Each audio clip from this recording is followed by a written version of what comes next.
Welcome to our thought for today. I'm Susan, a Methodist local preacher at Oakwood Church. At Oakwood Church's Thursday morning prayers recently, we read a psalm, Psalm 90.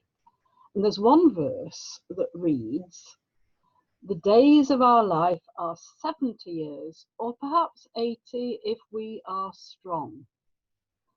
And 2 days before that, I'd had a birthday.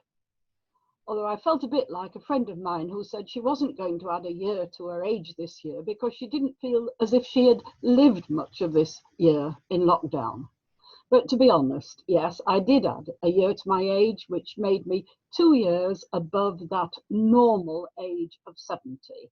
And I hope you're saying she doesn't look it. I thought I'd share one or two thoughts about getting old. I guess I am the oldest of these people who are contributing to Thought for today. I'm not saying the wisest, but a few thoughts. You're as old as you feel, we sometimes say. And sometimes, yes, we do feel old or are made to feel old. My husband and I coming to terms with being elderly and vulnerable at the moment and what that means in terms of risks to take.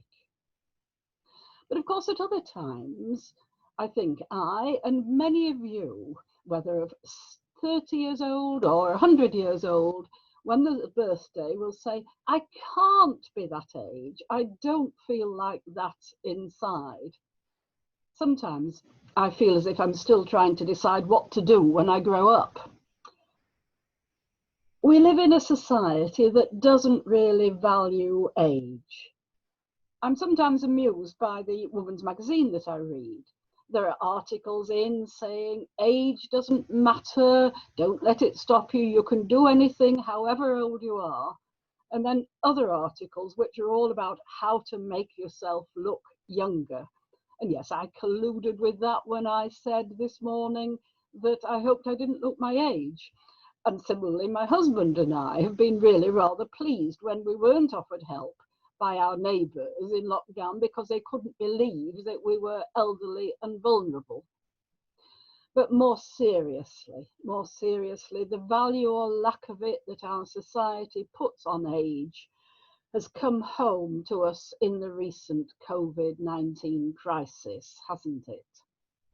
Yes, it was inevitable that older people would suffer more severely and that there would be more deaths because that section of the population, sadly like other sections of the population, had a greater risk. The medical evidence points to that.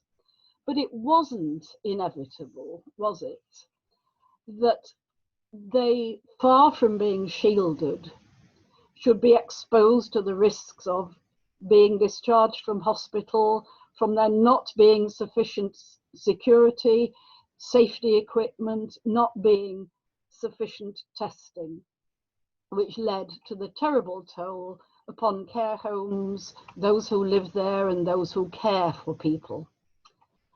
And underlying this was perhaps a bit of an attitude of society, well, they've had their lives, they haven't got much more to go, and what sort of quality of life anyway.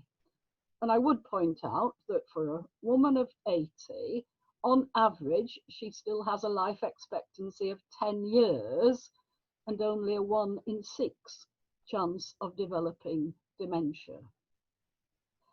I dare to hope that in this coming winter season, as we face the new challenges, lessons really will have been learnt, something that's much easier to say than do.